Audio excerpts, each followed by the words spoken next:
Hi, video నచ్చితే like చేయండి, ఛానల్కి హైప్ ఇవ్వండి. స్టార్టింగ్లోనే ఒక వ్యక్తి అర్ధరాత్రి సిటీలో పరిగెట్టుకుంటూ వెళ్తూ ఉంటాడు. తన పేరు మెక్. పోలీసులు కూడా తనని పట్టుకోవడానికి ట్రై చేస్తారు. తనకి గాయాలై ఉంటాయి. ఆ గాయాలతోనే ఒక గల్లీలోకి వెళ్లి అక్కడ దాక్కొని తను అనుకుంటాడు ఇక తను తప్పించుకోలేను అని. కానీ అప్పుడే తన నుంచి వచ్చిన బ్లడ్ కింద పడి దానంతటా అదే గాల్లో తేలుతుంది. అది చూసి మెక్ ఆశ్చర్యపోతాడు. అంతలో ఫేస్ కనిపించకుండా ఉడి వేసుకున్న ఒక వ్యక్తి తన ముందుకు వచ్చి, నేను నిన్ను ప్రాణాలతో బతికిస్తాను, నువ్వు నేను చెప్పినట్టు నా కోసం పని చేస్తానంటే అంటాడు. ఇక మెక్ దగ్గర ఇప్పుడు వేరే అవకాశం లేదు కాబట్టి అతను చెప్పిన దానికి ఒప్పుకుంటాడు. అప్పుడే ఆ వ్యక్తి తన పవర్ తో మెక్ ని పైకి లేపుతాడు. దాంతో తన బాడీ మొత్తం మెరుస్తుంది. నొప్పిని తట్టుకోలేక మెక్ గట్టిగా అరుస్తుంటాడు. తర్వాత కొంతసేపటికి పోలీసులు ఆ గల్లీ లోపలికి వస్తే అక్కడ వాల్ కి హోల్ పడి బ్లడ్ మాత్రమే కనిపిస్తుంది. దాంతో పోలీసులకి ఏమీ అర్థం కాదు. కొంతసేపటి తర్వాత ఆ ప్లేస్ మొత్తం దారుణంగా మారిపోతుంది. అక్కడ ఉన్న జనాన్ని ఏవో రాక్షసులు చంపేస్తూ కనిపిస్తాయి. ఈ ఉడి వేసుకున్న వ్యక్తి అది మొత్తం చూస్తూ ఉంటాడు. కానీ ఏమీ పట్టనట్టు నిలబడతాడు. మొత్తం సిటీ మంటల్లో పడి తగలబడిపోతుంది. నిజానికి ఇదంతా చైన్ అనే మాంక్ కలగంటూ ఉంటాడు. అప్పుడే చైన్ మెలకువలోకి రాగానే తన సామాన్ మొత్తం సర్దుకొని తన గురువు దగ్గరికి వెళ్లి, మా నాన్న ఈ భూమిపైకి రాబోతున్నాడు, తనని నెక్రోమాన్సర్ అని కూడా అంటారు, తను వచ్చాడంటే ఈ ప్రపంచాన్ని నాశనం చేస్తాడు, తనని ఆపడానికి నేను వెళ్ళాలని అక్కడి నుంచి చైన్ బయలుదేరుతాడు. తర్వాత మనకి జాక్ అనే వ్యక్తి కనిపిస్తాడు. తను తన ఫ్యామిలీతో కలిసి హాలిడేస్ ని ఎంజాయ్ చేయడం కోసం బ్యాంకాక్ వస్తాడు. కానీ ఇక్కడికి వచ్చినా సరే తన ఆఫీస్ నుంచి ఇంకా కాల్స్ వస్తూనే ఉంటాయి. దాంతో తన వైఫ్ జేక్ పై కోపడుతుంది. మనం వచ్చింది ఎంజాయ్ చేయడానికి, ఆఫీస్ పనులే కాదు ఫ్యామిలీ మీద కూడా కొంచెం టైం స్పెండ్ చేయి అంటుంది. దాంతో జేక్ తనకి మాట ఇస్తాడు, నేను మొత్తం మీతోనే ఉంటాను అని. వీళ్ళిద్దరు మాట్లాడుకొని తిరిగి వెనక్కి చూస్తే వాళ్ళ కూతురు కనిపించదు. మొత్తం ఆ ప్లేస్ ని వెతుకుతారు. లాస్ట్ కి బ్రిడ్జి పైన వాళ్ళ కూతురు కనిపిస్తుంది. తను చైన్ తో మాట్లాడుతూ ఉంటుంది. వాళ్ళ కూతురు పేరు లూ. అలా వీళ్ళిద్దరు లూను చూడగానే తనని తిడతారు, మాకు చెప్పకుండా ఎందుకు వెళ్లిపోయావు అని. అలాగే చైన్ కి థ్యాంక్స్ కూడా చెప్తారు, తనని మాటల్లో పెట్టి అక్కడే ఉంచినందుకు. అప్పుడే చైన్ జేక్ పేరుని అలాగే తన ఫేస్ ని గుర్తుపట్టి తనతో అంటాడు, మనం ఇద్దరం కలవడం ముందే రాసి పెట్టి ఉంది అని. అలాగే నువ్వు పుట్టింది వేరే పని మీద అని, కీపర్ ఆఫ్ ది గేట్స్ అని కూడా తనని పిలుస్తాడు. జేక్ కి మాత్రం ఏమీ అర్థం కాదు తను ఏం మాట్లాడుతున్నాడు అని. నువ్వు నీ పనిని సక్రమంగా చెయ్యాలంటే నువ్వు నీది అనుకున్న దాన్ని కోల్పోవాల్సి వస్తుంది అంటాడు. కానీ జేక్ మాత్రం వాడు మంచోడని దండం పెట్టాను, ఇడు పిచ్చినా కొడుకులా ఉన్నాడు అనుకుని అక్కడి నుంచి తన ఫ్యామిలీని తీసుకొని వెళ్లిపోతాడు. తర్వాత జేక్ వాళ్ళు మాల్లోకి వెళ్తారు. మాల్లో ఐస్ క్రీమ్ తింటున్నప్పుడు లూ పై పడిపోతుంది. దాంతో లూని క్లీన్ చేయడం కోసం జేక్ వైఫ్ తనని వాష్రూమ్ కి తీసుకువెళ్తుంది. ఇప్పుడు జేక్ ఒక్కడే మాల్లో ఉంటాడు. అంతలో మాల్లోకి మెక్ వస్తాడు. మెక్ లాలీపాప్ తింటూ ముందుకు వెళ్తూ ఉంటే తనకి ఒక వ్యక్తి తగులుతాడు. దాంతో తన లాలీపాప్ కింద పడుతుంది. అప్పుడు మెక్ ఆ లాలీపాప్ తీసి వాడి చేతిలో పెట్టి వెంటనే గన్ తీసి వాడిని షూట్ చేస్తాడు. ఇక ఆలస్యం చేయకుండా తన గన్ తో నాన్ స్టాప్ గా మాల్లో ఉన్న వాళ్ళని చంపడం స్టార్ట్ చేస్తాడు. ఈ ఫైరింగ్ లో హ్యాపీగా ఎంజాయ్ చేద్దామని వచ్చిన ఫ్యామిలీస్ ఉంటారు, అలాగే ఎంప్లాయీస్ ఉంటారు, అందరూ చనిపోతుంటారు. జేక్ మాత్రం అందరిని తప్పించుకుంటూ తన ఫ్యామిలీ దగ్గరికి వచ్చి తన వైఫ్ తో చెప్తాడు, మీరు వాష్రూమ్ లోనే దాక్కోండి, నేను బయట ఉన్న వాళ్ళకి హెల్ప్ చేస్తాను అని. వాళ్ళని వాష్రూమ్ లోకి పంపించి తను బయటికి వెళ్తాడు. అప్పుడే పోలీస్ ఆఫీసర్ ఎరిడ్ కూడా మాల్ లోకి వస్తాడు. జేక్ మాత్రం దాక్కుని అక్కడ ఉన్న వాళ్ళకి కింద పడుకోండి అని చెబుతూ మేక్ దగ్గరికి వెళ్ళడానికి ట్రై చేస్తుంటాడు. అప్పుడే మేక్ ఫైరింగ్ ని ఆపి అక్కడ ఉన్న ఒక బొమ్మని తీసుకుని దాన్ని చూస్తూ ఉంటాడు. అంతలో జేక్ వెనక నుంచి వచ్చి తనకి గన్ గురిపెట్టి, నా మాట విని గన్ని కింద పడై, లేదంటే నా కొడక పుచ్చ పేల్చేస్తాను అంటాడు. కానీ మేక్ మాత్రం నువ్వు నన్ను ఏం పీకలేవు అన్నట్టు అలా ముందుకు నడుస్తూ ఆ బొమ్మని జేక్ కి చూపిస్తూ ఒక పాప వాయిస్ లో మాట్లాడతాడు. కానీ జేక్ మాత్రం నీ కథలని నా దగ్గర పడకు, నేను నిన్ను ఆలోచించకుండా చంపేస్తాను అంటాడు. అలా మాట్లాడుతూనే మేక్ షూట్ చేస్తాడు. జేక్ వెళ్లి మళ్ళీ దాక్కుంటాడు. అప్పుడే ఒక అమ్మాయి పోలీసులకి కాల్ చేయడం కోసం ఫోన్ ని బయటికి తీసి టైప్ చేస్తూ ఉంటుంది. కానీ అంతలో జేక్ చూస్తూ ఉండగానే మేక్ ఆ లేడీని చంపేస్తాడు. బయట పోలీసులు, ఫైర్ డిపార్ట్మెంట్ అందరూ మాల్ ని చుట్టుముట్టేస్తారు. లోపల మేక్ మాత్రం భయపడకుండా అందరినీ షూట్ చేస్తుంటాడు. అప్పుడే జేక్ వాడిని కన్ఫ్యూజ్ చేయడం కోసం తిట్టడం స్టార్ట్ చేస్తాడు. దాంతో వీడికి ఇంకా కోపం పెరుగుతుంది. అదే టైంలో జేక్ వాడిని షూట్ చేస్తాడు. అలా మేక్ మోకాళ్ళపై కూర్చుంటాడు. అంతలో వెనక నుంచి ఆఫీసర్ ఎరిడ్ కూడా వస్తాడు. వాళ్ళు గన్స్ తో నిలబడ్డా సరే మేక్ మాత్రం అస్సలు భయం లేకుండా మాట్లాడుతుంటాడు. వాడికి బుల్లెట్స్ వల్ల ఏమీ జరగదు అన్నట్టు. అలాగే జేక్ కి థ్యాంక్స్ చెప్తాడు. నువ్వు నన్ను షూట్ చేయడమే మంచి జరిగింది, నేను వచ్చిన పని అయిపోయింది, ఇప్పుడు కీపర్ వచ్చేశాడు అంటాడు. ఆలోపే తన బాడీ మొత్తం రెడ్ గా మారి అక్కడే బ్లాస్ట్ అవుతాడు. ఈ బ్లాస్ట్ చాలా దారుణంగా జరుగుతుంది. ఆ బ్లాస్ట్ వల్ల మాల్ బయటికి కూడా ఫైర్ వస్తుంది. ఆ ఫైర్ ఎలా ఉంటుందంటే ఒక వాల్కనో పేలినట్టు ఉంటుంది. మొత్తం అక్కడ నుంచి ఫైర్ సిటీలో వేర్వేరు ప్లేస్ లో పడిపోతుంది. దానివల్ల సిటీ మొత్తం తగలబడ్డం స్టార్ట్ అవుతుంది. ఇక్కడ జేక్ వైఫ్ తన కూతురు లూని తీసుకుని వాష్రూమ్ నుంచి బయటకి పరిగెత్తుకొస్తుంది. బయట ఫైర్ వెహికల్ యాక్సిడెంట్ అయి ఉంటుంది. అలాగే అక్కడ ఎవరి మీద అయితే మెక్ షూట్ చేశాడో వాళ్ళందరూ విచిత్రంగా మారిపోయి ఒకరిని ఒకరు చంపుకుంటూ ఉంటారు. ప్రాంక్ చూస్తూ ఉన్నప్పుడే ఫైర్ మ్యాన్ ఇంకో వ్యక్తిని దారుణంగా చంపేస్తాడు. ఇప్పుడు బయట జరుగుతున్న సంఘటనలను చూసి ప్రాంక్ చాలా భయపడుతుంది. మళ్ళీ తన కూతుర్ని తీసుకొని మాల్లోకి పారిపోతుంది. లోపలికి వచ్చాక దాక్కొని ముందుకు వెళ్తూ ఉంటారు. అప్పుడే ఒక వ్యక్తి కౌంటర్ లో ఉన్న ఇంకో వ్యక్తిని తల తిప్పి చంపేస్తాడు. కానీ వాళ్ళ కంట పడకుండా ప్రాంక్ ముందుకు వెళ్తే ఇంకో వ్యక్తి వచ్చి తనపై అటాక్ చేస్తాడు. కానీ ప్రాంక్ ధైర్యంగా వాడిపై అటాక్ చేస్తుంది. తర్వాత లూతో కలిసి ఎస్కలేటర్ వైపు పరిగెడుతుంది. కానీ అక్కడికి కూడా కొంతమంది వచ్చేస్తారు. అప్పుడు ప్రాంక్ పక్కన ఉన్న దాంట్లో లూని కూర్చోబెట్టి కిందకి వదిలేస్తుంది. తను మాత్రం స్టెప్స్ పై నుంచి వస్తూ బొమ్మకి సంబంధించిన హ్యాండ్ ని తీసుకొని తన ఎదురుగా వస్తున్న వాళ్ళపై అటాక్ చేస్తుంది. కానీ ఇక్కడ లూ కిందకి వెళ్తూ ఉంటే ఒకడు లూని పట్టుకుంటాడు. అప్పుడు ప్రాంక్ తన కూతుర్ని కాపాడడం కోసం ఆ బొమ్మ చేయితోనే ఇద్దరిపై అటాక్ చేసి తన కూతుర్ని కాపాడుకుంటుంది. ఇద్దరు మళ్ళీ మెయిన్ డోర్ దగ్గరికి వస్తారు. అక్కడ నుంచి బయటికి రాగానే ఒక బస్సు కనిపిస్తుంది. అందులో నుంచి బస్ డ్రైవర్ కిందకి దిగ్గానే ఒక వ్యక్తి వచ్చి ఆ డ్రైవర్ పై అటాక్ చేసి చంపేస్తాడు. దాంతో ప్రాంక్ వాళ్ళు అక్కడ నుంచి కూడా పారిపోతారు. ఇంతకు ముందు చూసిన దానిలా కాకుండా మొత్తం ఇప్పుడు సిటీ మారిపోయి ఉంటుంది. ఒకరిని ఒకరు చంపేసుకుంటూ ఉంటారు. ఎక్కడ చూసినా యాక్సిడెంట్లు అవుతూ ఉంటాయి, కార్ బ్లాస్ట్లు అవుతూ ఉంటాయి. అదంతా చూసి భయంగా తన కూతురుని తీసుకొని ముందుకు పారిపోతూ ఉంటుంది. అలా ముందుకు వెళ్తూ ఒక సూపర్ మార్కెట్ లోకి వెళ్లి దాక్కుంటారు. అక్కడ నుంచి జేక్ కి కాల్ చేయడానికి ట్రై చేస్తుంది. కానీ ఫోన్ కలవదు. అప్పుడే సూపర్ మార్కెట్ లో ఉన్న ల్యాండ్ లైన్ దగ్గరికి రావడానికి ట్రై చేస్తుంది. అక్కడే డెడ్ బాడీస్ కూడా ఉంటాయి. కానీ వాటిని పట్టించుకోకుండా ముందుకు వెళ్తుంది. కానీ అంతలో ఒక వింత వ్యక్తి సూపర్ మార్కెట్ లోకి వచ్చి అక్కడ ఉన్న సామాన్ని మొత్తం తోసేస్తూ ఎవరైనా ఉన్నారేమో అని మొత్తం వెతుకుతూ ఉంటాడు. లూ మాత్రం వాడి కంట పడకుండా ఆ సూపర్ మార్కెట్ లోనే తప్పించుకుంటూ దాక్కుంటుంది. అలా పాప దాక్కుంటూ ఉన్నప్పుడే బయట నుంచి మిర్రర్ వైపు సడన్ గా ఒక వ్యక్తి వచ్చి తగలగానే అది చూసి లూ భయపడి గట్టిగా అరుస్తుంది. దాంతో ఆ వ్యక్తికి లూ గురించి తెలిసి తన మీద అటాక్ చేయడానికి వస్తాడు. కానీ వెనక నుంచి ప్రాంక్ వచ్చి వాడిపై అటాక్ చేస్తుంది. తర్వాత ఇక్కడ జేక్ ఇంకా ఎరిక్ కనిపిస్తాడు. వీళ్ళకి ఇప్పుడే మెలకు వస్తుంది. అసలు జేక్ కి అర్థం కాదు. ఏంటంటే వాళ్ళకి అంత దగ్గరగా అంత పెద్ద బ్లాస్ట్ జరిగినా సరే మేము చనిపోకుండా ఎలా ప్రాణాలతో ఉన్నాము అనుకుంటాడు. చుట్టూ చూస్తే ఒక్క డెడ్ బాడీ కూడా కనిపించదు. ఆశ్చర్యంగా చూస్తూ ఉన్నప్పుడే తన వెనక ఒక వ్యక్తి కనిపిస్తాడు జేక్ కి. తను తిరిగి చూసేసరికి తను మాయమవుతాడు. అసలు వీళ్ళకి ఏం జరుగుతుందో అర్థం కాదు. అప్పుడే జేక్ కి కింద బ్లడ్ మరకలు కనిపిస్తాయి. కానీ అది చాలా పాతదాన్లా అనిపిస్తుంది. అలా ఇద్దరు వెతుక్కుంటూ ముందుకు వెళ్తే ముందు ఒక లేడీ కనిపిస్తుంది. తను అటు తిరిగి చేతిలో కత్తి పట్టుకొని ఉంటుంది. సడన్ గా ఆ లేడీ భయంకరమైన రూపంతో ఎరిక్ వైపు తిరుగుతుంది. ఎరిక్ భయపడతాడు. కానీ అంతలో ఆ లేడీ వచ్చి ఎరిక్ మీద అటాక్ చేసి కత్తితో తనని దారుణంగా పొడిచి చంపేస్తుంది. అంతలో జేక్ అక్కడికి వస్తాడు. వెంటనే జేక్ మీద కూడా అటాక్ చేస్తుంది. జేక్ తనని షూట్ చేయడానికి ట్రై చేస్తాడు. కానీ బుల్లెట్స్ వల్ల తనకి ఏమీ అవ్వదు. అప్పుడే జేక్ తన తల మీద కొట్టి స్పృహ తప్పేలా చేసి అక్కడి నుంచి పారిపోతాడు. ఒక ప్లేస్ లో వెళ్లి దాక్కుంటాడు. కానీ ఆ లేడీ మళ్ళీ పైకి లేచి జేక్ ని వెతుకుతూ ఉంటుంది. సడన్ గా తన చేతులు కాళ్ళు పెద్దగా మారి తను గోడ మీద కూడా పాకుతూ ఉంటుంది. అలా జేక్ ని కనిపెట్టి తనని బయటికి లాగి తన మీద అటాక్ చేస్తుంది. కానీ మనోడు గన్నుతో దాని తల మీద షూట్ చేస్తాడు. కానీ దేని వల్ల ఆ లేడీకి ఏమీ అవ్వదు. మళ్ళీ కత్తితో జేక్ ని చంపడానికి వెళ్తే భయంతో జేక్ ఒక్క తను తంతే ఆ లేడీ పక్కకు పడిపోతుంది. వెంటనే జేక్ అక్కడి నుంచి పారిపోతాడు. జేక్ వెంటనే వాష్రూమ్ లోకి వెళ్లి తన ఫ్యామిలీని వెతుకుతాడు. అక్కడ ఎవ్వరు కనిపించరు. మళ్ళీ బయటికి వచ్చి మాల్ మొత్తం చూస్తే మాల్లో ఉన్న ఫుడ్ మొత్తం బూజు పట్టి ఎన్నో రోజులుగా ఉన్నట్టు అనిపిస్తుంది.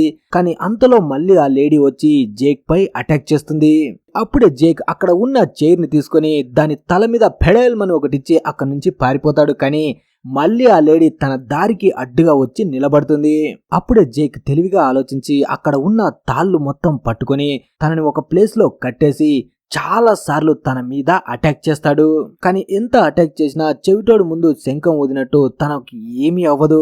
ఇక తనని అక్కడే వదిలేసి జేక్ అక్కడి నుంచి వెళ్ళిపోతాడు. తర్వాత ఇక్కడ ప్రాంక్ ఇంకా లూ సూపర్ మార్కెట్ నుంచి బయటికి వచ్చి ఒక బస్ స్టేషన్ దగ్గరికి వస్తారు. ఇక్కడ కూడా ఒకరిని ఒకరు చంపుకుంటూ ఉంటారు. వాళ్ళ కంట పడకుండా ప్రాంక్ వాళ్ళు ముందుకు వెళ్తుంటారు. కానీ అంతలో ఒకడు వీళ్ళని చూసి వీళ్ళపై అటాక్ చేయడానికి వస్తే ప్రాంక్ బస్సు కింద నుంచి వేరే సైడ్ కి వస్తుంది. అప్పుడే లూకి వేరే బస్సులో నార్మల్ వ్యక్తులు వీళ్ళని పిలుస్తున్నట్టు కనిపిస్తుంది. వెంటనే ఆ బస్సు దగ్గరికి పరిగెట్టుకుంటూ వెళ్తారు.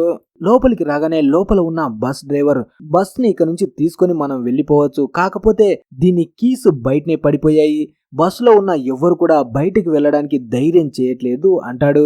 వెంటనే ప్రాంక్ ధైర్యం తెచ్చుకొని బస్సు నుంచి బయటికి వచ్చి ఆ బస్ కీని తీసుకురావడానికి వెళ్తుంది. కీ అయితే తీసుకొని వెనక్కి వస్తుంది. కానీ తను బస్సు ఎక్కుతూ ఉంటే వెనక నుంచి ఒకడు వచ్చి తనని బయటికి లాగేసుకుంటాడు.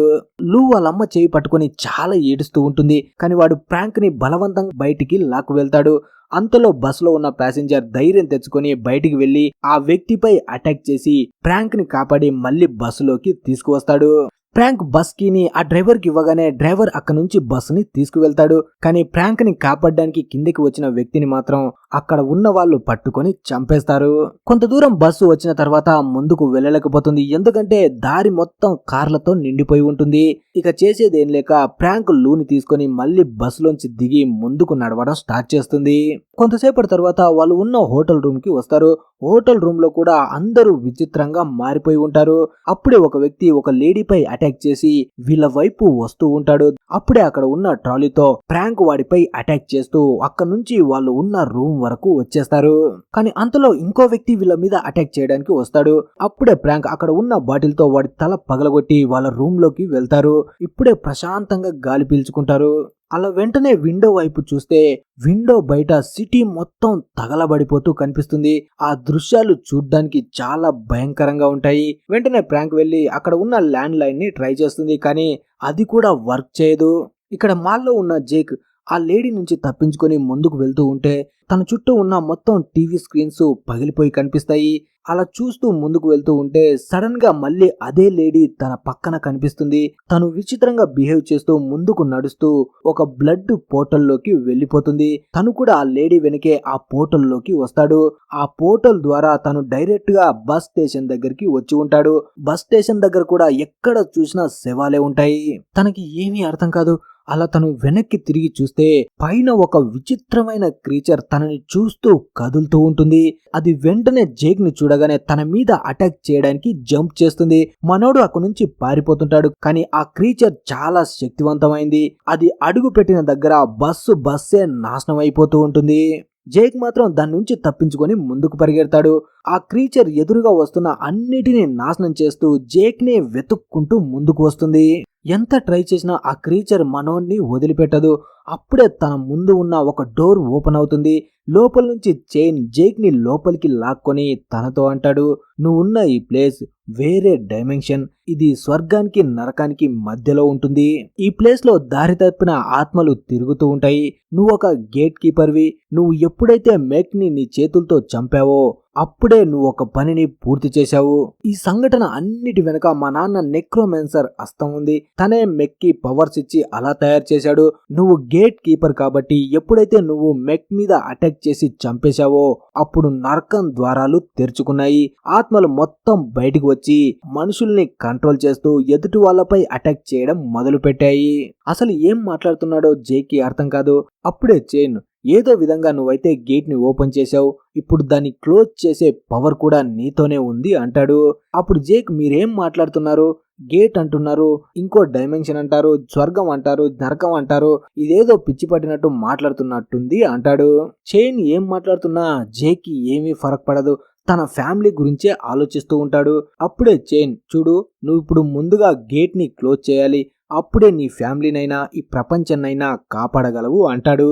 ఇప్పుడు మన దగ్గర ఎక్కువ టైం లేదు, తొందరగా గేట్ ని క్లోజ్ చేయాలి, లేదంటే ఆ క్రీచర్ దొరికిన ప్రతి ఆత్మని తిని ఇంకా శక్తివంతంగా మారిపోతుంది. ఇప్పుడు మనం అన్నిటికంటే ముందు మెక్ ని వెతకాలి అంటాడు. అలా అక్కడి నుంచి ఇద్దరు బయలుదేరతారు. బయలుదేరుతున్నప్పుడే చైన్ తన గురించి చెప్పడం మొదలు పెడతాడు. మా నాన్న ఒక పెద్ద మాంక్, తన గురువు దగ్గర ఉన్న పాత గ్రంథాలని ఎత్తుకుపోయి వాటిని ఉపయోగించి తను శక్తివంతంగా మారాలని తన కొడుకునే వశం చేసుకోవడానికి ట్రై చేశాడు. అలా చైన్ పై తను ప్రయోగం చేస్తున్నప్పుడే వెనక నుంచి వాళ్ళ అమ్మ వచ్చి చైన్ వాళ్ళ నాన్నపై అటాక్ చేసి చైన్ ని కాపాడుతుంది. ఆ తర్వాత మా నాన్న ఆత్మని ఇక నుంచి బహిష్కరించారు. కానీ మా నాన్న నా మీద వశం చేసుకోవడానికి చేసిన ప్రయోగం వల్ల నాలో కూడా కొన్ని పవర్స్ వచ్చాయి. నేను ఆత్మల్ని చూడగలను, అదే విధంగా అన్ని లోకాలకి నేను వెళ్ళగలను అంటాడు.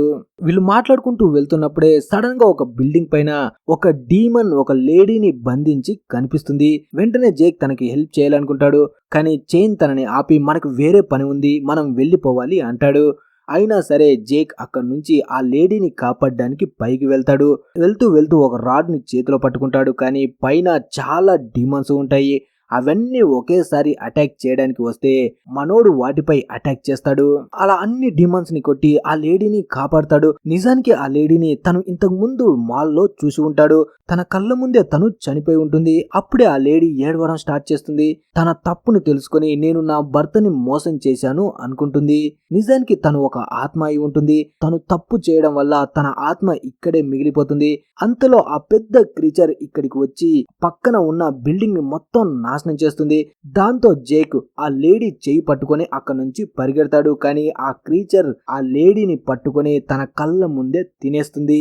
ఆ క్రీచర్ అక్కడి నుంచి వెళ్ళిపోయిన తర్వాత జేక్ మళ్ళీ చైన్ దగ్గరికి వస్తాడు. చైన్ జేక్ తో నా ముందు ఉన్న ఆ లేడీ చనిపోయిందన్న విషయం కూడా మర్చిపోయి పశ్చాత్తాపడుతుంది అంటాడు. అంటే అక్కడ పెద్ద బ్లాస్ట్ జరిగింది. ఆ బ్లాస్ట్ లో నేను దగ్గరగా ఉన్నాను, నేను కూడా చనిపోయానా అంటాడు. ఆ మాట విని చైన్ నువ్వు చెప్పేది నిజమే, నువ్వు ఆల్రెడీ చనిపోయావు, నీ ఆత్మనే ఇక్కడ ఉంది అంటాడు. ఆ మాట వినగానే మనోడు చాలా ఫీల్ అవుతాడు. తన ఫ్యామిలీని గుర్తు తెచ్చుకొని ఏడుస్తాడు. అప్పుడే చైన్ ఇప్పుడు అంతా అయిపోలేదు, నువ్వు ఆత్మగా ఉన్నా సరే నీ ప్రపంచంలోకి వెళ్ళగలవు అంటాడు. అలా వీళ్ళు మాట్లాడుకుంటూ సిటీని దాటుతూ ఉంటే ఒక డీమన్ వీళ్ళపై అటాక్ చేయడానికి వస్తుంది. వీళ్ళిద్దరూ తప్పించుకొని ఒక బిల్డింగ్ లోపలికి వెళ్తారు. కానీ అక్కడ ఇంకా చాలా డిమాండ్స్ ఉంటాయి.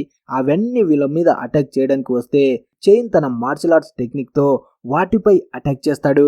తను ఎంత దారుణంగా అటాక్ చేస్తాడు అంటే భయంతో ఆ డీమన్స్ అక్కడి నుంచి పారిపోతాయి. తర్వాత వీళ్ళిద్దరూ అక్కడి నుంచి పారిపోయి ఒక థియేటర్ లోపలికి వస్తారు. థియేటర్ లోపల చాలా క్రీచర్స్ వీళ్ళకి కనిపిస్తాయి. అవన్నీ వరుసగా అటాక్ చేస్తూ ఉంటాయి. కానీ వీళ్ళు స్క్రీన్ దగ్గరికి పరిగెట్టుకుంటూ వెళ్ళి చైన్ అప్పుడే సడన్ గా ఒక పోర్టల్ ని ఓపెన్ చేస్తాడు. దాంతో వీళ్ళు నిజమైన ప్రపంచంలోకి వచ్చేస్తారు. అప్పుడే చైన్ అంటాడు, డీమన్స్ ఈ ప్రపంచంలోకి రావాలంటే ఎవరిదైనా ఒక బాడీ ఉండాలి, వాటిని ఆవహించే ఇవి ఇక్కడ తిరగగలవు అంటాడు.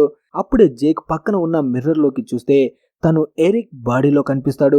అలా వేరే వాళ్ళ బాడీలో చూసుకొని తను చాలా ఫీల్ అవుతాడు. అప్పుడే చైన్ తన కర్తవ్యాన్ని గుర్తుకు తెచ్చి ఒక స్పెషల్ గన్ని ఒక కత్తిని జేక్ కి ఇచ్చి అక్కడి నుంచి పంపిస్తాడు. దీని సహాయంతోనే మేక్ ని చంపొచ్చు. ఇక్కడ మేక్ జేక్ బాడీని వశం చేసుకొని తన బాడీలో హోటల్ రూమ్ లోకి వెళ్తాడు. హోటల్ రూమ్ లో ఉన్న ప్రాంక్ వాళ్ళు జేక్ కి ఏమైందో అని టెన్షన్ గా ఉంటారు. అలా మేక్ ని చూడగానే ప్రాంక్ వాళ్ళు హ్యాపీగా ఫీల్ అవుతారు. అలాగే మేక్ కి వాళ్ళతో మాట్లాడడం కూడా అవ్వదు. తనని తాను మిర్రర్ లో చూసుకొని చాలా గొప్పగా ఫీల్ అవుతాడు. అలాగే మాల్లో కాలిపోయిన ఆ బొమ్మని లూకి ఇస్తాడు. అంతలో ఆ ఫోన్ రింగ్ అవుతుంది. వెంటనే మేక్ వెళ్లి ఫోన్ ని లిఫ్ట్ చేసి ఆ ఫోన్ లో మాట్లాడుతూ వాళ్ళు చెప్పిన దాన్ని పెన్ తో రాసుకుంటాడు. తర్వాత జేక్ చైన్ ఇద్దరు హోటల్ రూమ్ దగ్గరికి వస్తే అక్కడ మేక్ ఇంకా ప్రాంక్ వాళ్ళు కనిపించరు. అంతలో చైన్ ఇంతవరకు మేక్ రాసిన నోట్ ని చూస్తాడు. అప్పుడే బయట నుంచి సౌండ్ వినిపిస్తుంది. విండోలోంచి కిందకి చూస్తే పూల్ దగ్గర లూ వాళ్ళు కనిపిస్తారు. వెంటనే జేక్ అక్కడ నుంచి పరిగెట్టుకుంటూ వాళ్ళని కాపాడడానికి వస్తాడు. కానీ ప్రాంక్ వాళ్ళు జేక్ ని గుర్తుపట్టరు. ఎందుకంటే తను ఎరిక్ బాడీలో ఉన్నాడు కాబట్టి. వీడెవడు కొత్త వ్యక్తి మమ్మల్ని కాపాడడానికి వచ్చాడు అనుకుంటాడు. అంతలో వెనుక నుంచి మేక్ వచ్చి జేక్ పై అటాక్ చేసి తన గొంతుని గట్టిగా నొక్కుతూ నీ బాడీని ఇప్పుడు నీ ఫ్యామిలీని మొత్తాన్ని నేను తీసుకుంటాను అంటాడు. నువ్వు ఒక దరిద్రమైన మనిషివి, నీ ఫ్యామిలీకి ఎప్పుడు టైం ఇవ్వవు, అలాంటోడికి నీకెందుకురా ఫ్యామిలీ, నువ్వు చచ్చిపో అంటాడు. కానీ జేక్ అప్పుడే తప్పించుకొని మేక్ పై అటాక్ చేస్తాడు. ఇద్దరి మధ్య ఫైట్ జరుగుతుంది. అప్పుడే జేక్ చైన్ ఇచ్చిన గన్ ని ఉపయోగించడానికి ట్రై చేస్తాడు. కానీ మేక్ అటాక్ చేయగానే ఆ గన్ పక్కకు పడిపోతుంది. ఇద్దరు పూల్లో పడతారు. నీటి లోపల కూడా దారుణంగా ఫైట్ చేసుకుంటారు. నీళ్ళ లోపలనే జేక్ మళ్ళీ చైన్ ఇచ్చిన ఆ కత్తిని తీసి మెక్ పై అటాక్ చేయడానికి వెళ్తాడు. కానీ బయట పడిన గన్ని ప్రాంక్ తీసుకొని వీళ్ళిద్దరికి గురి పెడుతుంది. ఇద్దరు నన్ను చంపకు నేనే జేక్, నన్ను చంపకు నేనే జేక్ అని మాట్లాడుతూ ఉంటారు. ఇప్పుడు ప్రాంక్ కూడా కన్ఫ్యూజ్ అవుతుంది. అప్పుడే లూ మా నాన్న ఏదైనా ప్రామిస్ చేయాలంటే ఒక విధంగా చూపిస్తాడు, అదేంటో మీరిద్దరు చెప్పండి అంటుంది. దాంతో జేక్ ఆ సైన్ ని చూపెడతాడు. కానీ ప్రాంక్ అనుకోకుండా జేక్ నే షూట్ చేస్తుంది. జేక్ ఆత్మ బయటికి వెళ్ళిపోతుంది. మేక్ పూల్లో నుంచి బయటికి వచ్చి ప్రాంక్ దగ్గర ఉన్న గన్ని లాక్కుంటాడు. లూ మాత్రం వీడు మా నాన్న కాదు అంటుంది. అప్పుడే వాళ్ళ ఎదురుగా ఒక బ్లడ్ పోర్టల్ ఓపెన్ అవుతుంది. వెంటనే మేక్ ప్రాంక్ తో నాతో పాటు వచ్చేయండి అంటాడు. ఇక్కడ చైన్ మళ్ళీ జేక్ ఆత్మని కాపాడి ఆ నోట్ ని జేక్ కి చూపిస్తాడు. వాడు ఇంకా నెక్రోమాన్సర్ కంట్రోల్లోనే ఉన్నాడు. వాడు అందులో రాసుకున్న డీటెయిల్స్ ప్రకారం ఆ ప్లేస్ కి చైన్ ఇంకా జేక్ వస్తారు. వీళ్ళు వచ్చిన ప్లేస్ లో ఒక సీక్రెట్ హౌస్ ఉంటుంది. అందులో మధ్యలో ఫైర్ కి సంబంధించిన ఒక పోర్టల్ లాంటిది ఏర్పడుతుంది. అప్పుడే మాస్క్ పెట్టుకున్న నెక్రోమాన్సర్ అక్కడికి వచ్చి లూన్ ని గాల్లో తేల్చి తనని వశపరచుకోవడానికి ట్రై చేస్తుంటాడు. అంతలో జేక్ అక్కడికి వచ్చి అక్కడ ఉన్న వాళ్ళపై అటాక్ చేస్తాడు. నెక్రోమాన్సర్ చాలా మందిని జేక్ పై అటాక్ చేయడానికి పంపిస్తాడు. కానీ జేక్ ఒక్కడొక్కడిగా అందరినీ దారుణంగా చంపుతుంటాడు. మెక్ కూడా చైన్ ఇచ్చిన ఆ గన్ని తీసుకొని జేక్ పై అటాక్ చేయడానికి ట్రై చేస్తాడు. కానీ జేక్ తెలివిగా ఆ గన్ని పక్కకు పడేసి తన మీద అటాక్ చేస్తాడు. అప్పుడే ప్రాంక్ ఆ గన్ని తీసుకొని నెక్రోమాన్సర్ ని షూట్ చేయడానికి ట్రై చేస్తుంది. కానీ వెనుక నుంచి ఒక వ్యక్తి వచ్చి ప్రాంక్ ని కిందకి తోసేస్తాడు. ఇక్కడ జేక్ ఇంకా మేక్ ఇద్దరు దారుణంగా ఫైట్ చేసుకుంటూ ఉంటారు. అప్పుడే ప్రాంక్ తన దగ్గర ఉన్న గన్ని జేక్ వైపు విసురుతుంది. ఆ గన్ని జేక్ తీసుకుని మేక్ ని షూట్ చేయగానే తన ఆత్మ డైరెక్ట్ ఆ క్రీచర్ దగ్గరికి వెళ్తుంది. ఆ పెద్ద క్రీచర్ మేక్ ఆత్మని పట్టుకొని తినేస్తుంది. తర్వాత చైన్ వాళ్ళ నాన్న నెక్రోమాన్సర్ ముందుకి వస్తాడు. తన ముందు వచ్చి తెలివిగా మాట్లాడుతుంటాడు. ఎందుకంటే తనని మాటల్లో పెడితే వెనక నుంచి ఆ స్పెషల్ కత్తితో జేక్ నెక్రోమాన్సర్ పై అటాక్ చేస్తాడు అని. అలా మాట్లాడుకుంటూ ఉన్నప్పుడే వెనక నుంచి జేక్ వచ్చి నెక్రోమాన్సర్ పై అటాక్ చేస్తాడు. అలా నెక్రోమాన్సర్ చనిపోతూ వీళ్ళతో చెప్తాడు, ఆ ఫైర్ ని ఆపాలంటే జేక్ దాన్ని దాటాలి, తను దాటడం వల్లే ఇది మొత్తం ఆగిపోతుంది అంటాడు. దాంతో ఇక జేక్ అర్థం చేసుకుంటాడు తన డెస్టినీ ఇది అని. తన ఫ్యామిలీ దగ్గరికి వెళ్ళి వాళ్ళకి గుడ్ బై చెప్తాడు. నేను మీకు ఎక్కువ టైం ఇవ్వలేకపోయాను, నన్ను క్షమించండి అంటాడు. అలా లాస్ట్ సారిగా వాళ్ళని హక్ చేసుకుని చైన్ తో కలిసి ఆ ఫైర్ దగ్గరికి వెళ్లి అక్కడ నుంచి లోపలికి వెళ్ళిపోతాడు. అలా జేక్ ఆ ఫైర్ లోపల నుంచి నరకంలోకి వెళ్ళిపోతాడు. జేక్ వెళ్ళిపోగానే ఆ ఫైర్ పోర్టల్ క్లోజ్ అవుతుంది. ఆ తర్వాత ప్రపంచం మొత్తం నార్మల్ అయిపోతుంది. ప్రాంక్ లూని తీసుకువెళ్లి వాళ్ళ అమ్మ దగ్గర వదిలిపెడుతుంది. తను నిర్ణయం తీసుకుంటుంది తన భర్తని తిరిగి ఈ ప్రపంచంలోకి తీసుకురావాలి అని. అలా ఈ మూవీ ముగుస్తుంది. మరి ఈ మూవీ మీకు ఎలా అనిపించింది అనేది కింద కామెంట్ చేసి చెప్పండి. అలాగే వీడియో నచ్చితే లైక్ చేసి ఛానల్ ని సబ్స్క్రైబ్ చేసుకోండి. ఛానల్ కి హైప్ ఇవ్వడం మర్చిపోకండి. Thanks for watching.